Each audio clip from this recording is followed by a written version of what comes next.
grab your credential. It's time to go inside Press Row with Jordan Breen on the Sherdog.com blog. Welcome inside Press Row. I'm Jordan Breen. This past Friday night in Edmonton, Alberta, Canada, tragedy happened. In a heavyweight boxing match, Adam Braidwood knocked out UFC veteran Tim Hague brutally in the second round after flooring him 3 times in the first round alone. Hague went down stiff as a board, smashed the back of his head on the canvas, was out for several minutes. He was eventually up, helped to the back, suffered a seizure, was rushed to local hospital. He never came out of his coma, passed away on June 18th. He was just 34 years old. You're listening to this radio piece now, so by now you likely know this story. The who, what, where, when. It's been settled, but why this tragedy happened and specifically how it unfolded under the watchless, inattentive eye of local regulators has turned this into a much larger sports story and a legitimately national story here in Canada. It'd be an understatement to say that this is a topic that resounds on many levels. This is not just a story about 2 fighters in a ring or a cage. So here to discuss, literally no one better to be in the spot. Returning again, previously of Cage Potato, Yahoo Sports. You can catch him now doing outstanding investigative work on his own site, RealFightStories.com. The first return, second appearance for the homie Mike Russell. Mike, pleasure to have you back. First of all, TJ and I were, giving you the Barry Horowitz pats on the back for your great investigative work on this. And the first time you appeared, it was the sale and dissolution and re-embodiment of World Series of Fighting. Obviously, want to tip the hat to you for your investigative work, but also I want to say as a more pointed compliment, and not to just like fluff you too much before we get into brass tacks here, but I think it speaks volumes to the journalistic eye you have that both the Ali Abdelaziz World Series of Fighting chicanery as well as this story. These aren't stories where like you got a tip 2 weeks beforehand and then did some elbow grease and got a few notes. These are stories that you realized well ahead of time. Like you basically saw the mile markers further down the line for danger and ineptitude, in this case tragedy, than other people. I mean, you've been working on the story with Edmonton for 2 years. The Ali Abdelaziz stuff was years in the making. I don't want to do like a James Lipton type inside the actor's studio question and ask you if you're a genius, a god, or a genius touched by God. But what is it about, say, like the Ali Abdelaziz story, and particularly this, above and beyond you being a Canadian and this being a Canadian-related story, what about these two stories made you a few years ago think, these are stories I got to push? There's something here that it's not just a story. Like this is something that could metastasize into something larger. And in both cases now we've seen that. And in this case, in a tragic circumstance. Sure. Yeah. With the Edmonton story, it started with Cody McKenzie. And I was kind of just doing a little bit of research and digging in on the story about him being suspended. I just wanted to see why and how they came up with the suspension that they gave him for that headbutt disqualification that he had against Andrew McInnes at that World Series of Fighting event 2 years ago.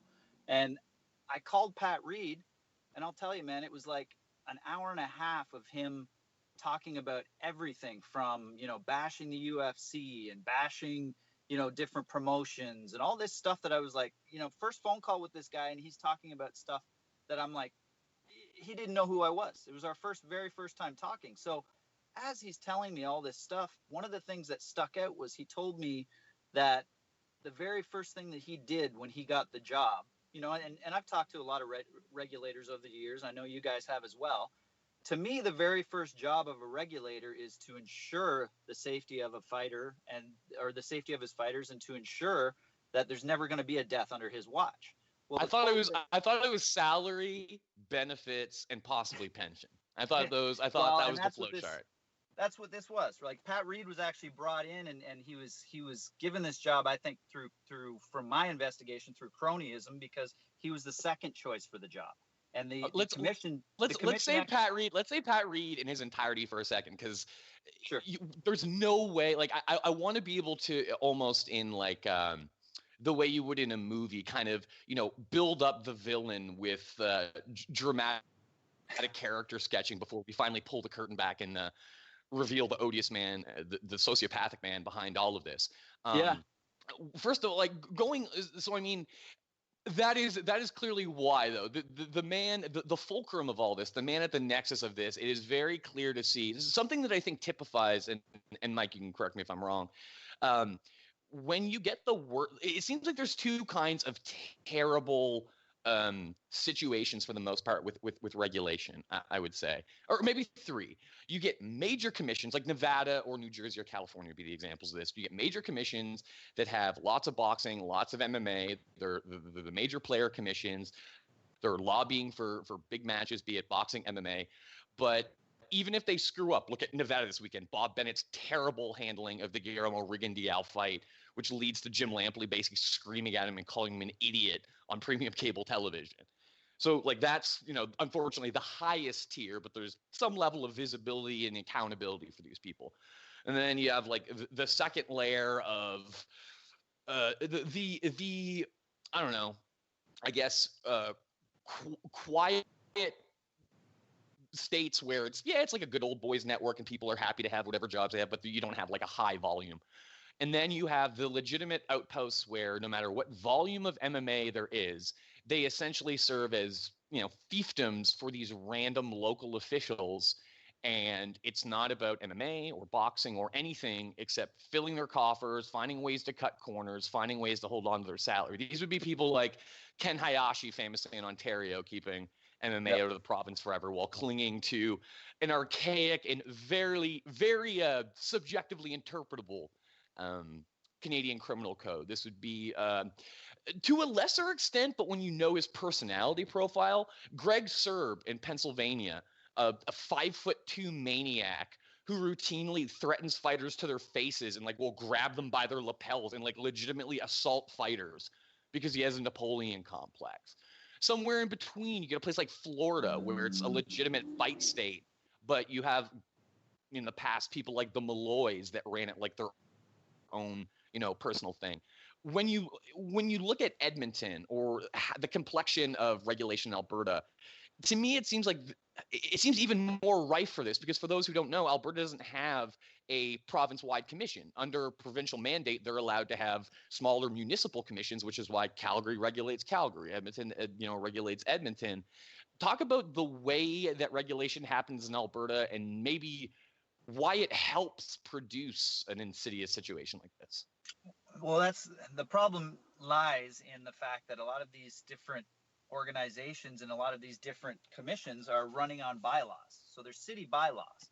City bylaws aren't necessarily enforceable laws. They kind of look at a lot of these bylaws, and if they screw up and they miss one, they kind of don't really do a lot about it. And with the Cody McKenzie thing, I had tape that I'd submitted to the city and said, listen, here he is, Pat Reid, admitting that he broke his own rules to come up with this Mickey Mouse group out back that decided, based on what they perceived as the amount of damage that Cody McKenzie did, they decided on the punishment for Cody McKenzie. So I had tape, and I had the part of the bylaw that proved that they made this group up illegally, and not one person from Edmonton listened to it. But, I'd made a couple comments to a couple of the administrators with the city that there were other comments made about certain parties that I wanted to get some comment on down the road. And all they weren't interested in listening to what Pat had done wrong or the tape there. They just wanted the whole tape so they could see what kind of damage control they could do. So we kind of I went back and forth with different city officials with, I contacted the mayor's office. I contacted the, attorney general's office in Alberta, and nobody wanted to listen. But the major problem, I think, with the Hague thing was on Fight Facts, there was a suspension listed for the fight that he just had in Lethbridge in April, but there was no result listed. So if Pat Reid went to Fight Facts and read that fight, what he should have done is he should have called Lethbridge. But because there's this kind of push-pull for who's going to take over the provincial commission when it happens, and there's been a lot of movement behind the scenes that's kind of where Edmonton has been trying to push for, that they are trying to pitch the province that they should take over the province, which an incident like this just shows that would have been a very fatal mistake if it had to happen sooner. But to me right now, there's so many things that went wrong with this fight that I don't even know where they're going to begin to investigate, because I heard that Pat Reid actually picked the investigator for this. And, the investigator needs to know that there's a lot more than is on the surface. There was KO Boxing, who's the promoter, they have a lawsuit that I'm pretty sure is still running from about 2009 to 2010 when Pat Reid came in and he started giving away their book dates. So the lawsuit was that they were losing money in pay-per-view and all these things that they had booked. Well, I've got an official complaint that was sent to me from various officials that went to the city, and it was actually put in through the former executive director who was a counselor at the time. And one of the complaints was that KO Boxing promoter and owner Milan Lubovec was threatening Pat Reid, and apparently the police were involved. So there are records of this. So the complaint was that because of this and because of other intimidation in the lawsuit, officials felt like Reid was kind of being soft on some of the matchups he was making for KO Boxing. So, that's another element that's going to have to be looked at here, the dynamic between promoter and regulator. And if there's a breakdown there and there's any conflicts of interest there, and I believe that there probably is some issues, especially with the lawsuit, there are a lot of things that went into this. Number one, I think the biggest issue was Pat Reid did not list a December 2015 knockout that Tim had at the hands of Tony Lopez that happened in his jurisdiction. So as per his own bylaw, if a fighter is knocked out 3 times in a 1-year period, they automatically in Edmonton are ineligible to apply for a license for a full year. So if you look at the dates, August 29th, 2015, knockout. December 18th, 2015, knockout. July 15th, 2016, knockout. So yeah, if we're being cumulative, if you don't want to go through and do the math, in a 22-month period, Tim Hague was knocked out 4 times as an MMA fighter and twice as a boxer. Yep. And in this particular fight, I want to focus too much on the fight. If you've seen it, you've seen it. If you haven't, you probably are never going to at this point in time. And it's gruesome to see a dude like Adam Braidwood come out and basically say, like, the minute he hit the ground, I knew he was dead. Yeah. Because, that's like he has to live with that for the rest of his life. But, 6 knockouts in 22 months. And it's not like these are in clandestine locations that, like, aren't putting their results on places, even if they're not maybe being fully reported to Fight Facts. By the way, real quick, before we just move past Cody McKenzie as a linchpin and a player in this, this is one angle I love. I don't want to trivialize this and do that thing where, people compare politics to Harry Potter when, like, real people's livelihoods are on the line, because Tim Hague lost his life.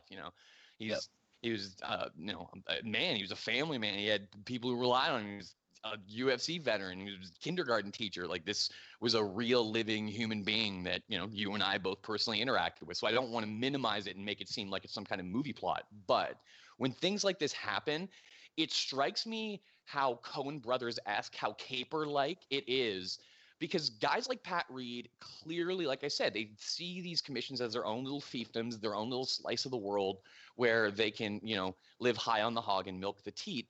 The problem is they're regulating MMA and boxing. And if you're not doing it in, like, Nevada, or you're not, like, relying on the UFC to come to town every so often, your bread and butter is these small shows, which could be promoted by some insane nightclub promoter, could be promoted straight up by the mob. You're getting retreads. You're getting, the not quite ready for primetime players. To me, it's very instructive that a guy like Pat Reid would be undone by a guy like Cody McKenzie, who the whole rep on him is, he has a Van Dyke mustache, and he is an off and on again alcoholic who doesn't really train, and damn, he's got a really good prayer choke guillotine. And once he bought shorts like 2 hours before fight time, they had pockets, and Herb Dean had to tear the tag off. Like, that's the stuff we remember about Cody McKenzie, and for good reason. But in this context, it makes all the sense in the world that he would be a whistleblower. Like, that's the thing. Guys like Pat Reid see movies and TV, and they think they're operating on some kind of, like, West Wing, House of Cards type level. And in reality, they're in a Coen Brothers movie. Like, they're in Burn After Reading. They are not this level of grifter. And what ultimately happens is someone like Cody McKenzie, who's just on the fringes of society, let alone sport, just goes, nah, man, this is bullshit, and spills the beans. Like, basically, like, being corrupt in this way only works if other people have a stake and investment in your grift. And at this level, the Edmonton Sports Combative Commission, no one does. So it's like, no, it's a free-for-all for idiots like this when they slip up for someone to just air them out as bad as possible. Well, it's funny. Cody, actually, there's a quote in one of the stories on my website. Just it's the fight with him and David Bilkin that he's announced. He actually said, and this is a quote: "If you're a fighter from outside of Edmonton, especially if you're American, take my advice and stay away from any event that the ECSC Executive Director Pat Reid is involved in.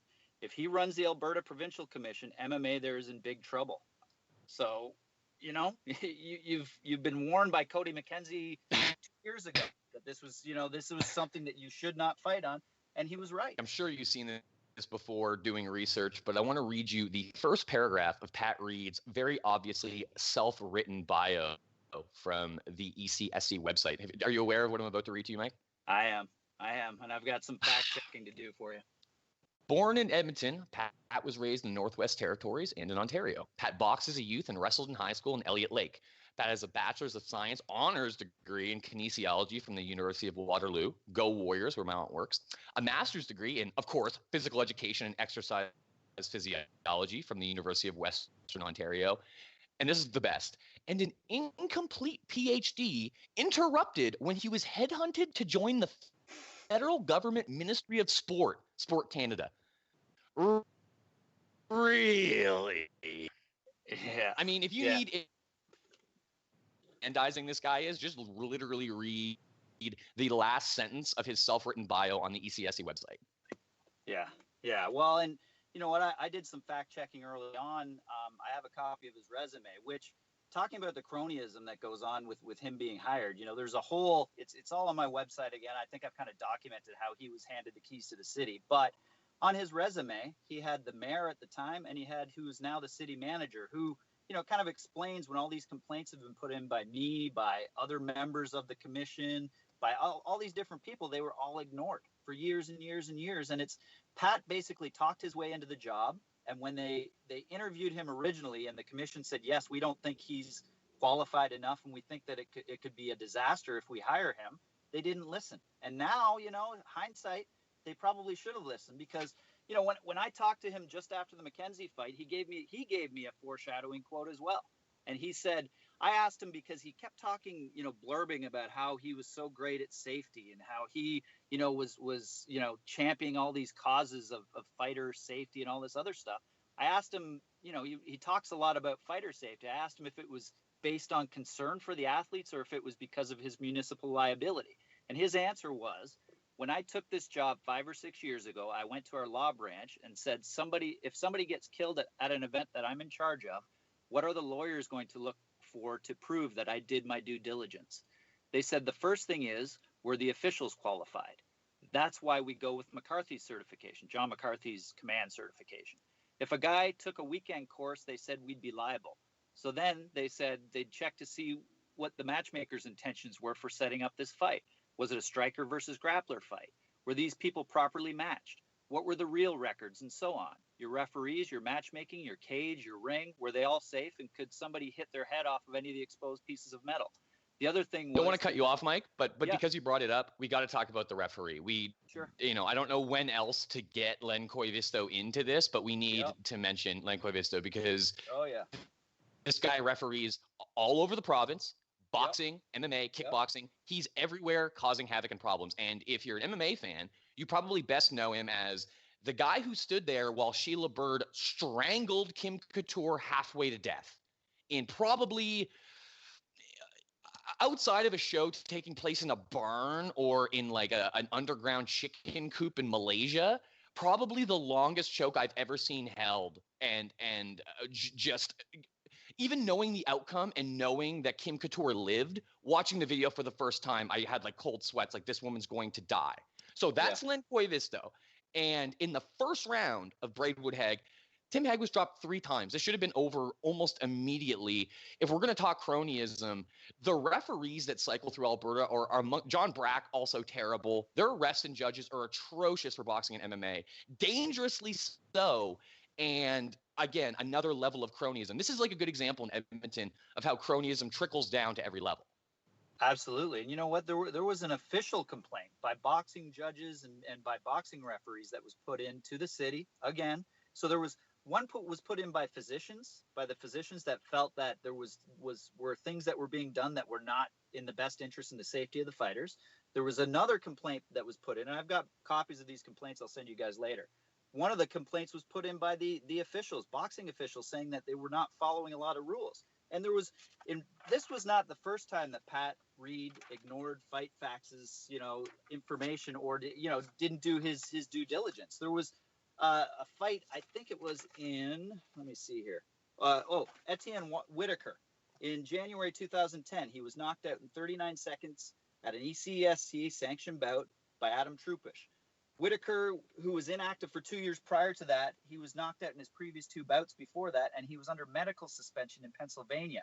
On his Fight Facts record, which is available on the ABC website that Reid had access to, which he should have had access to for Hague as well, it actually said that he was suspended, and the only commission that could lift that suspension was Pennsylvania. So he let a guy get knocked out for the 3rd time in a year, who was in 3 fights, that was under suspension already. So it's not like this is something that just kind of came out of left field. There were people that were warning the city about this, but the problem was there was this one kind of filter that it went to this one individual in the city. It was the same guy that hired Pat Reid. It was the same guy that I started dealing with my complaints, that then when I started asking to deal with his superior, because I knew that he had a conflict of interest, he started taking people that worked underneath him and had them pretend that they were his superior, begging me for my tapes of Pat Reid to see what had been said. They didn't care. Who is this person? Issues. Can you state their name? Sure. His name's David Aitken. He was the community standards branch manager. I think he's still there. I'm not 100% sure, but he also was he lodged an actual complaint by the ECSC commission. When Pat Reid first started, he was drinking at an event and got caught by the ECSC members, and they put a complaint in. This guy, David Aitken, sloughed it off and said, I'll deal with it, and never, ever actually did anything about it. And, here we are today. Well, that's spiriting to say the least. Also, I like the idea that Etienne Whitaker was suspended in Pennsylvania because, as I mentioned, I would love to hear a phone call where Reid calls Greg Serb. That's a dream to hear 2 of these ghouls communicate like this. One thing I want to touch on is, I mean, you did some CBC radio this morning, TSN, CBC radio and television have covered this. This has become a legitimate national news story in Canada. And certainly even in the sports sphere, it's transcended just boxing or MMA. It's a sensational headline to say, oh, wow, a UFC fighter died in a fight, even if it's a boxing match. That makes like a good headline, but it's got a more serious kind of traction. Why do you think that is? Again, I don't want to because we've had deaths in MMA in the past, but it seems like because most of them are amateurs or low-level pros, and Hague is a UFC veteran, the fact that there is obvious commission malfeasance. And also, I think, as sad as it is, like the idiosyncrasies of Hague's personality help as well. Like the fact that he's like this 6'4", 6'5", nearly 300-pound monster with sideburns, but like he's a kindergarten teacher. Yeah. I don't want to sound crass and like belittle the lives of people who die. Like Sammy Vasquez's life isn't worth less than Tim Hague's because Tim Hague made it further in MMA and became a pro MMA fighter.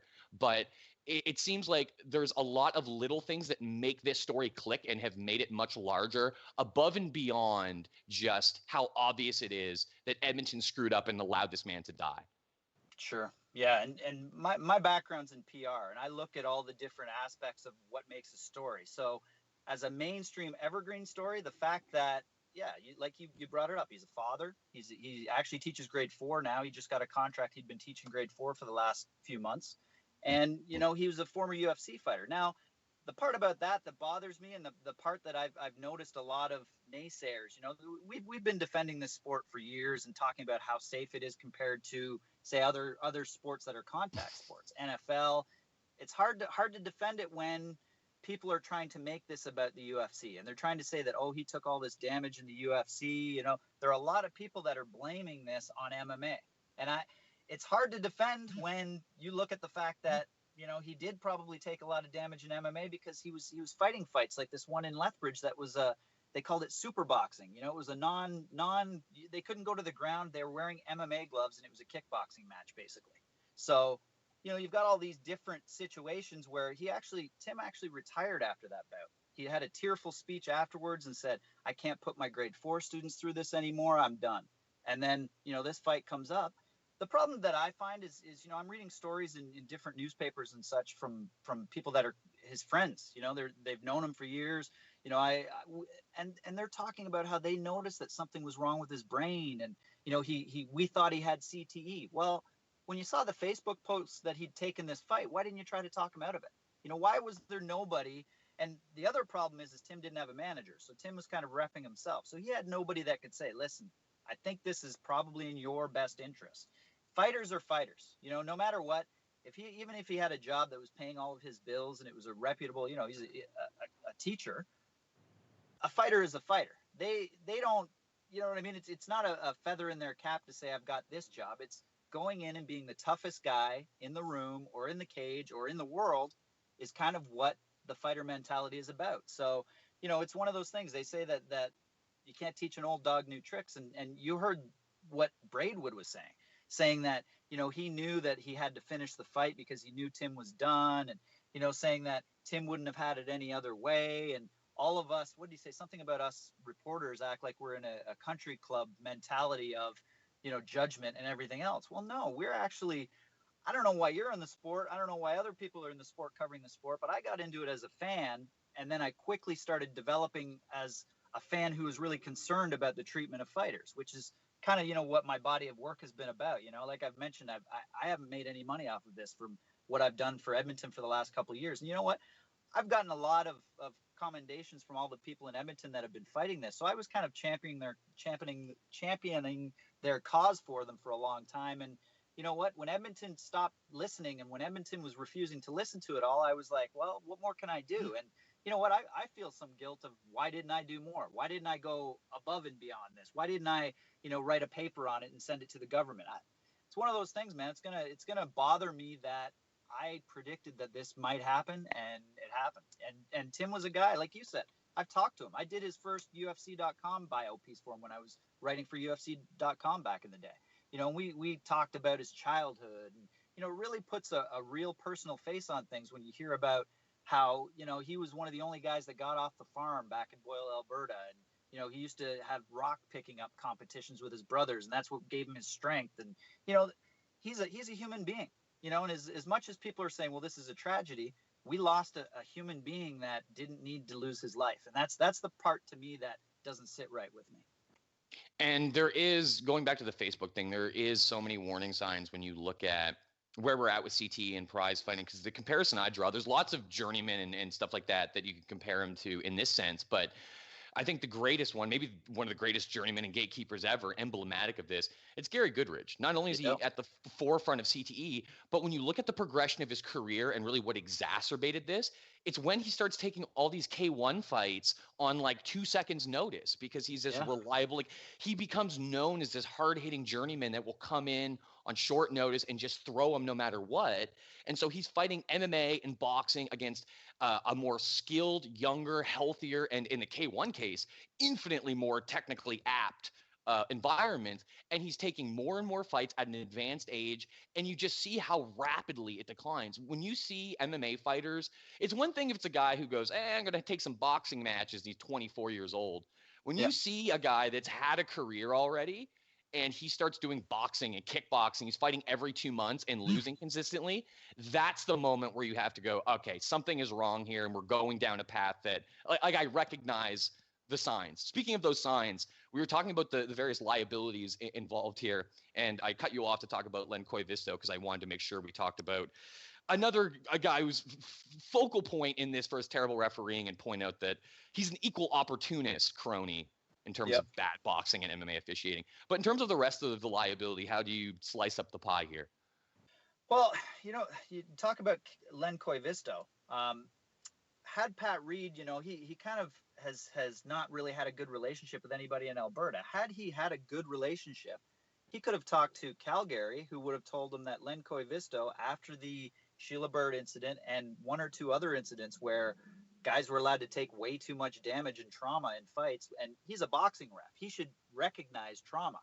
I was told that there were concerns that he was freezing up in events by certain people. So he was put on almost a probationary period in Calgary and was not allowed to do MMA because of that. And he was mentored by different officials until they felt that they were comfortable. But there were more than one time that Len Koivisto let a fight go on too long, and there were concerns about it. So why is he working a main card bout with a fighter that obviously has brain issues, has had knockout issues, concussion issues, and why is he not stopping that fight earlier? That's I've talked to a lot of officials and judges and different referees that have told me that if he knew what the background was of Tim going into this, which Pat Reid should have relayed to him and the ECSC should have relayed to him, he should have interviewed him in the dressing room and asked him in his corner, when he's had enough, who's going to be the one that's going to tell me here? There's different things that referees do before a fight. You want to hear something wild, Mike? You want your mind blown? Sure. Do you know what Len Koivisto's last boxing refereeing assignment was immediately prior to Braidwood and Hague? No. He refereed a fight on May 20th between Kenshiro and Ganigan Lopez. Not only was he brought to Tokyo, Japan to do so, it was a WBC World Lightweight title fight. He was brought to Japan as a World Boxing Council official to do a goddamn world title fight.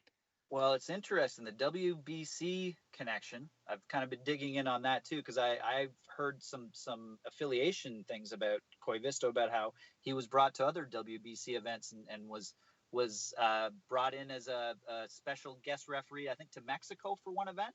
And it was almost like an exhibition where they were showcasing, how they judge and how they do this. But then on his record, basically, Pat Reid uses it as, we've got this world-renowned referee who has done all these WBC events and is handpicked by the WBC, which on the surface, that looks great, but it's like Pat Reid's resume. When you start looking into all the different things he's said and done, you start realizing, yeah, this isn't true. This isn't true. This isn't true.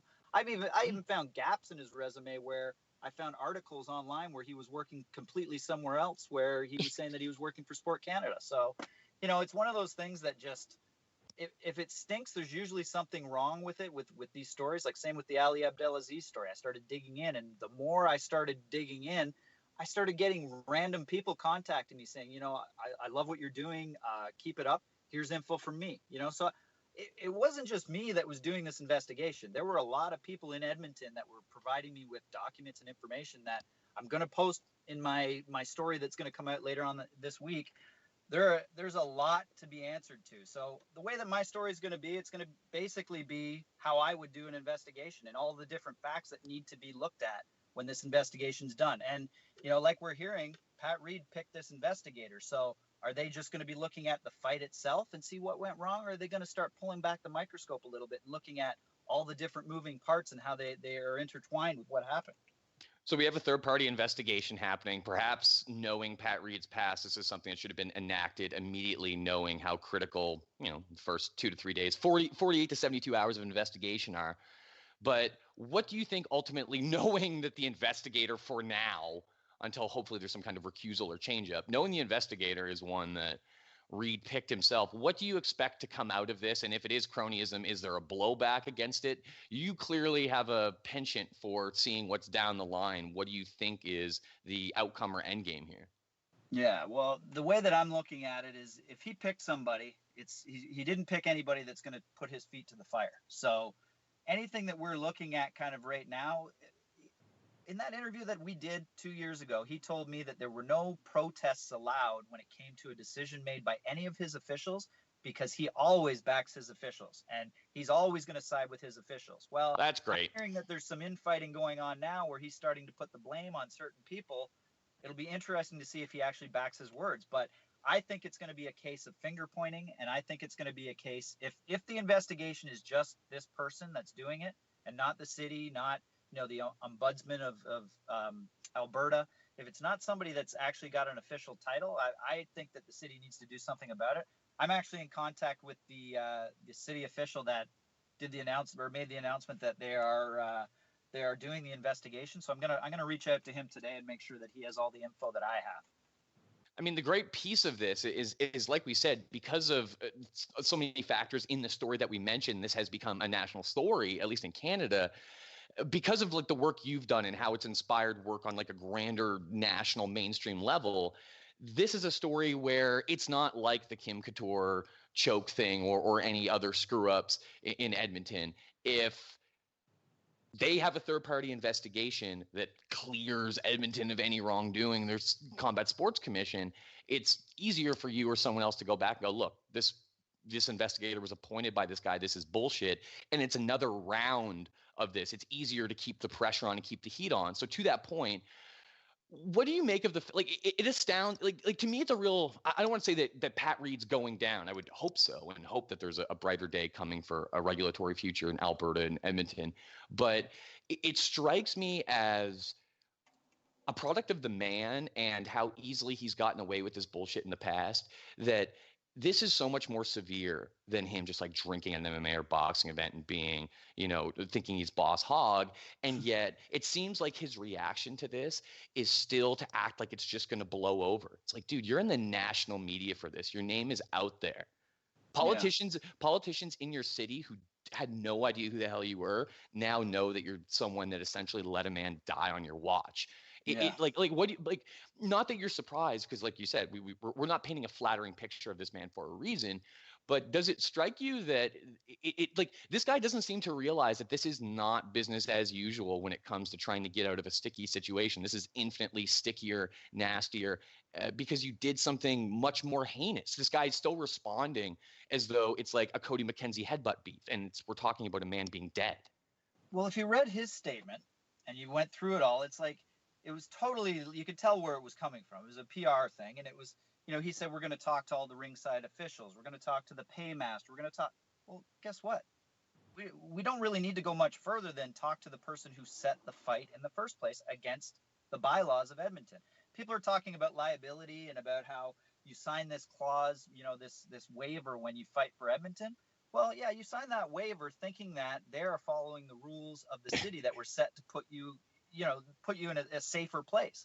They don't assume that they're ignoring major safety rules. So I really think that if Tim Hague's family sues, they've got a very legitimate case, because right from day one, people that knew said that Pat Reid was underqualified and that there was going to be a disaster if he was in place. So, here we are, and everybody that, the worst part about it is, people have all been saying, I told you so, like, not really I told you so now, but they've been saying this is going to happen. So now it's bittersweet, because we've actually lost somebody, and we've lost somebody from the combat sport community who was, a very well-liked member of the community, especially in Alberta.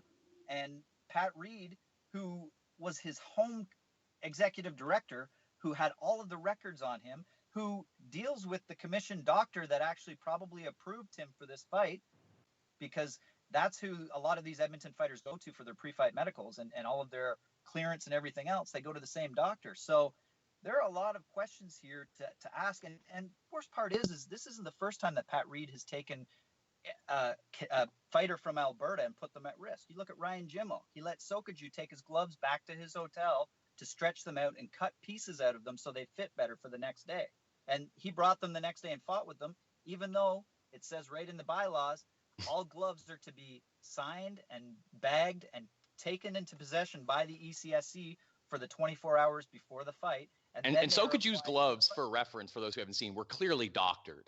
Yes. They like clearly piece of the thumb hole had been cut away, and then tape had been put over it, like essentially to get more thumb clearance. Like part of the glove had been cut essentially to make them more like Pride gloves. Like there was still there were still actual finger trappings on the standard 4 phalanges, but the thumb loop was much wider and then taped over. Also, one other thing, because I have no idea how to get it in, I don't know the guy personally.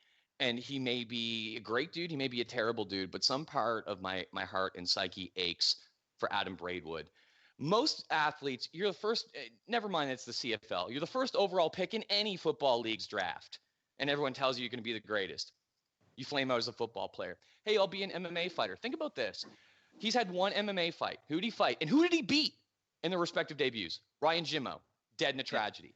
And now, and that's recent, I have no idea if he thinks about that and thinks like, man, I fought this guy. We were both starting fighting careers, and like he made it to the UFC, and now he's dead in a senseless tragedy. And now he's actually really, through no fault of his own, killed a man in competition. Like my heart breaks for Tim Hague and those close to him and his family, but there's also, I think, a certain kind of bizarre sympathy for Adam Braidwood, especially knowing, like you mentioned, the past with Jimmo. But Yeah. the end of this, like, I'm happy you brought up Hague's family suing the city, because what else could make politicians understand than just trying to take a bunch of money from them? Like, is there surely there's no better way to make the city or politicians see on the whole that Reid is a threat than to try to take millions of dollars because he let a loved one die under his auspices. Well, and this will be the third major lawsuit that's come because of Pat Reid's appointment as executive director. So you've got the KO boxing one that I'm told is still before the court, so they could still, settle. So there's that kind of conflict of interest right there. Plus, the man that was actually picked for the role, who was in the role on a part-time basis before Pat Reid had a job with the city that came to an end, and they created the full-time role that they could kind of slide him into with no experience.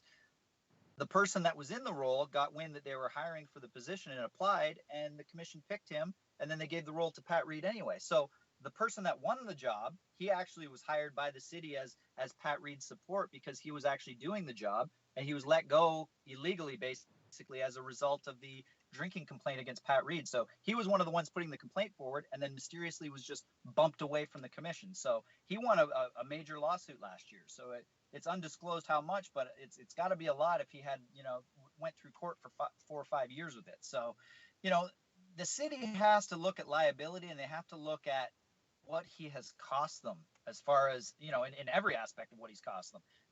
We've got, this used to be one of the most revered commissions before Pat Reid took a hold of the commission. So there was a counselor named Ron Hayter who was, I think he's got like boxing Hall of Fame credentials. He was an official. He was city councilor for a long time, and he basically was one of the ones that kind of formed the ECSC. And I've got a heartbreaking letter from him, and I know he's got some failing health issues right now, so he doesn't even, I don't even know if he's available to talk, but he said that he weeps for the way that the ECSC turned out, and that he cannot be associated with it whatsoever as long as Pat Reid is at the helm, which, again, nobody took his word for it. A city councilor who goes and actually puts multiple complaints in, and people just dismissed it, and he's the one that built this commission from the ground up. That's, that tells you that how clueless Edmonton can be when it comes to combative sports. That's why when this investigation happens, I hope it's somebody with combat sport experience, because if not, it's going to be like 2 investigations that happened before that were done by an organization called Sierra Systems that was made up of all ex-city employees. So when they hired them, the thought was from all these stakeholders was they hired them because they knew they could manipulate the results. So, there's so many layers to this. That's why I kind of bring up the House of Cards thing, and I put that Photoshop up of Pat Reid with the House of Cards logo. It reminds me a lot of how big business politics work. There's a lot of different layers, a lot of layers of protection. And the worst part is I've got emails and phone calls and proof that nobody listened to any of the tapes I sent that are all going to come out if there's going to be a lawsuit. And I think there's going to have to be some people answer. There's one last major topic we have to hit, but one thing I want to sneak in quickly there, because you mentioned the experience angle. This is one thing that I always want to caution people to be aware of, because I agree in this case. You do want investigators who get prize fighting and get the business for this. Yep. But let this be a reminder, whether you're talking about refs, judges, commissioners, this obsession with combat sports experience, sometimes it works out nicely. Sometimes you get Andy Foster. Keep in mind, part of Pat Reid's suitability for this job was that he boxed and wrestled. I made fun of Greg Serb earlier. Part of Greg Serb's appeal to Pennsylvania was that he used to be a hot shit wrestler. What ends up happening in a lot of these cases, when you look for people who have experience but are regulators, you get on the waterfront dudes that are like, I could have been a contender, and have these like chips on their shoulder that like they ended up being a short sleeve with a tie bureaucrat because like some high school coach held them down. And they really believe they could have been like a boxing champion, or like they could have been Bruce Baumgartner at the Olympics or some shit.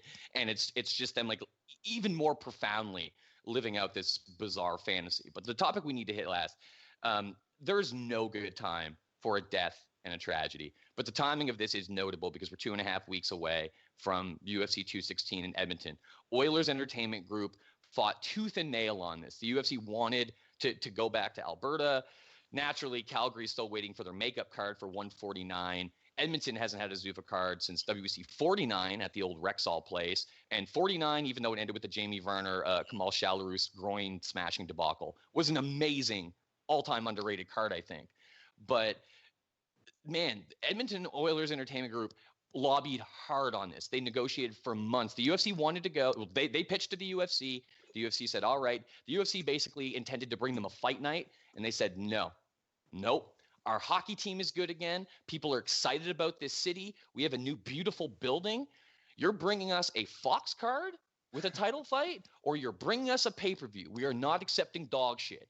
So we don't know what the main event's going to be yet, but they got a numbered pay-per-view. This is an achievement. This is great negotiation on behalf of an ownership group in a building. Everything's clicking. Shout outs to Edmonton. And now this. How do you think this tangibly impacts the UFC's trip to Edmonton in any way, even if it's just, media scrum, people getting at the fighters and asking them if they're nervous fighting in essentially the Wild West? Geographically accurate, too. Yeah, 100%. And you know what? I think we need to step back for 1 second just to talk about that WME, deal with Rogers Center.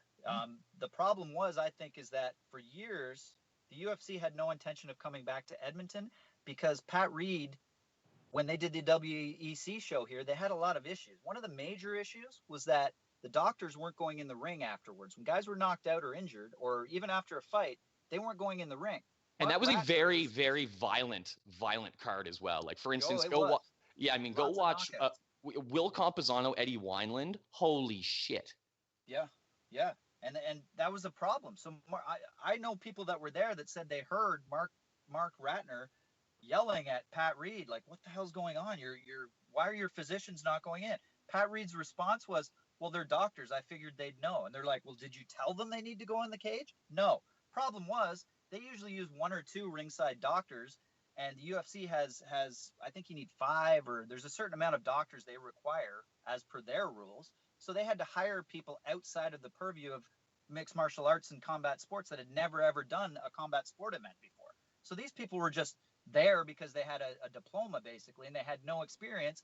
So I was told that Mark Ratner made it very clear that there was no intention to go back to Edmonton while Pat Reid was at the helm.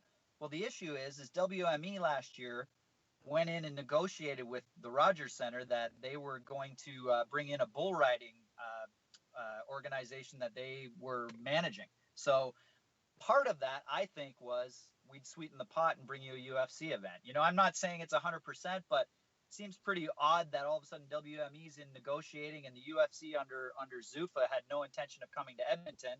And then all of a sudden, we're overlooking all these major safety issues that we had back in Edmonton. Now, with this one here, I'd be very, very, very reluctant to bring my fighters, if I was the UFC, to this event because I've talked to some that are on the card and there's a real reluctance.